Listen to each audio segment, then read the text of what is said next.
कहंदा कणी सच दी एक है बहुत हुंदी ते नाल झूठ पहाड़ दे तुलदी। सोना सिट दिओ जेकर अग अंदर ओनू अपनी पहचान ना भुलदी। जिहड़ा सच हुंदा ना ओनू हमेशा फतह हुंदी।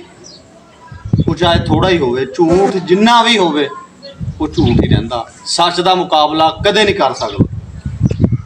ते जिहड़ी चीज़ को असल हुंदी है ना वो अपनी फितरत तो नहीं जाती। उन्होंने जिहड़ियां मर्जी तंगियां भीड़ियां आ जान वो अपनी असल ते कायम रहिंदी है।